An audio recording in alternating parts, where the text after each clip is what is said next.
Welcome back, everybody, to the program Today's Issues on American Family Radio. I'm Tim Wildman with Ed Vitagliano, and our guests in studio include Mitchell Toll, our good friend from Lexington, KY, and he's brought down with him Pastor Stephen Lyons, who serves the Growth Temple Church there in Lexington, and Stephen's been sharing with us his testimony and story, life story. Just to review real quickly, Stephen grew up in Louisville and lived in a life of dysfunction, to say the least. His mom was a prostitute. His daddy was a pimp. Drug dealing going on. That's the environment he was raised in. Saw his first murder when he was 7. 7 years old. Then goes to prison himself when you're how old? 20? 21. 21. Yes, sir. And we were in the middle of a story here. Mitchell, reset this for us here, the part that we want to get to about the angel, the woman. The interesting thing is, Satan is the constant, consummate liar, and things are bad and going to get worse. And Stephen, at this point, your life is actually taking you to a dead end. Yes, sir. And either prison or death is in your future. And by the time you've been doing this for a while, you actually come to that conclusion. You told me that yourself. You pretty much are sure there's no way out. But you've decided that you're not going to live in prison. Yes, sir. And you'll settle it another way, and that's where we were. A stint. You keep saying, how many stints did you have in the prison system? Actually, 3. 3, okay. And this is the one, you're how old when the one Mitchell's talking about when you said you're not going back? I was trying to do the math on that. I think I was around 35. That's okay. 30, maybe 34, a little younger.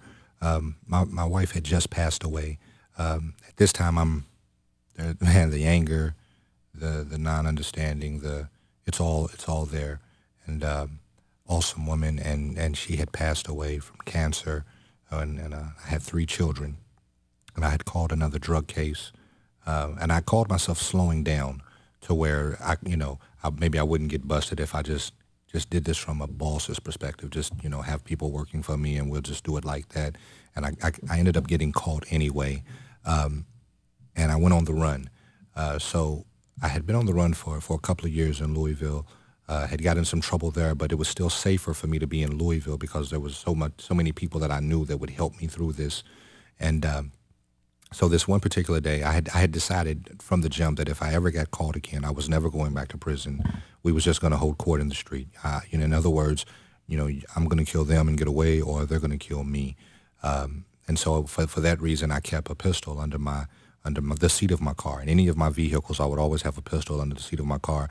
And at any time, I was ready to just go there. At this time, I was also getting high like crazy. Now I'm snorting a lot of cocaine. I'm smoking a lot of marijuana, and I'm drinking real heavily. And for the life of me, a lot of days I just wondered, why haven't they called me yet? Surely they see me driving crazy. Surely it was many nights I spent in hotels. I thought my heart was going to jump out of my chest just from the intake of drugs.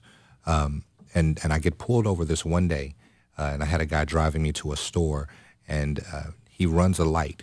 He runs a stop sign, and there was police behind us, and they pulled us over. And so I go through the IDs because I had just about an ID in probably 6 different states.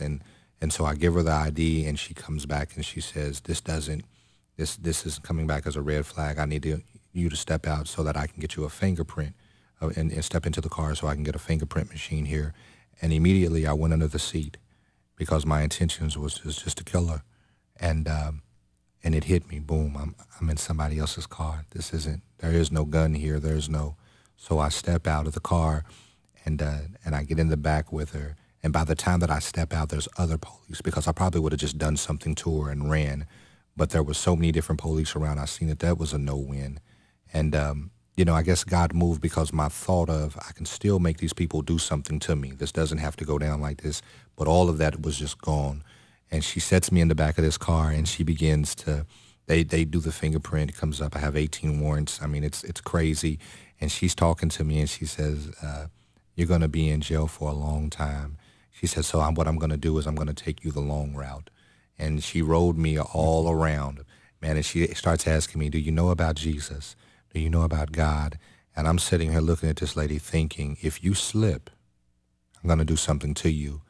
But now she's done started talking about God, and I'm thinking to myself, lady, just 10 minutes ago I was going to blow your brains out, and here you are trying to witness to me.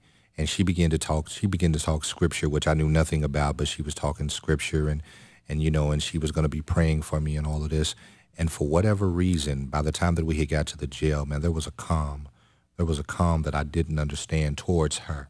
I was very calm, and so they put me in the Louisville jail, and what should have taken 3 days to get me to a floor, it took me 45 minutes, and they denied any type of bond for me. Bond was not an option for me. Thank you. And so I get to this floor in 45 minutes, which in Louisville it usually takes you 3 days, and they said, we're going to put you in the Christian dorm. And I said, look here, man, just give me the needle. I'm good. I'd rather not do that. I just put me in general population. They said it is, but give me the needle. What does that mean? Just go and kill me now. If you're going to put me. Because you were still a Muslim? I was still a Muslim. In fact, that next day I was starting Ramadan, Islamic fasting. And so instead of being in a room full of Christians 24/7, I'd just rather you just kill me now. And so they put me on the side, and the jail was divided. The pod was divided in two sides. One was the young and aggressive, which we were all in the same little room. But on one side, you had 8 beds, and it was the young and aggressive. You had a day room where the TV was, and then on the other side, there was the the older guys that were pretty much into church and, just trying to get themselves together while they were in there. And they had me classified in a part of the jail where nobody was going home soon, if at all. And so they put me on the side with the people that do the Bible studies, and they say, hey, there's no cussing here, and I just say, hey, let me tell you something. I'm Muslim. I can't stand you guys. If you try to convert me, I'm going to put my hands on you. All I want to do is my time. I'm not trying to be your friend, any of that. And it kind of like I sat in a corner in a bunk that was on the upper bunk in the corner, and they just left me alone. But what was blowing my mind was that a lot of them were facing death penalty, but they were at peace. They was always in this Bible. I mean, man, everywhere they'd walk around, they'd have these Bibles in their hands, and I realized it became their lifeline. And so I would hear them, I would act like I wasn't listening, but I was just trying to figure out, why are you, I got more money than you. I got more help out there in the streets than some of y'all. And why are you at much more peace than me? I didn't get it. And so it had got so crazy, my lawyer was coming and he was saying, if we beat it in Lexington, if we beat it in Louisville, it hurts you in Lexington. It was just so many different legal ramifications that was keeping me tied up.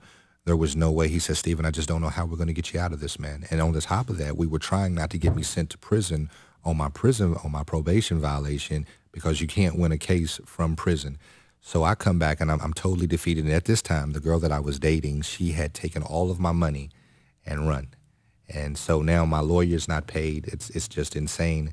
And I decided I'm going to kill myself. That's where I find myself. When you're 36. Yes, sir. 36, or approximately 36. We're talking to Pastor Stephen Lyons. That's who you're listening to, Lyons. He's from Lexington, Kentucky, with Growth Temple Ministries. He's in our studio today sharing his testimony. He and Mitchell Toll drove down from Lexington to be with us in our studio. We're so thankful for that, because it's important, I think, that people hear your story. Stephen, I know that there's some people who are identifying with what you've described, and then other people are listening going, wow, you lived in that, and now you're talking to American Family Radio. Something happened. Something dramatic happened. We've got 17 minutes here.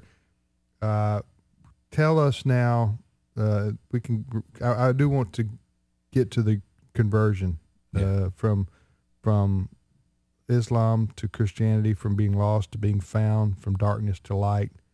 What happened?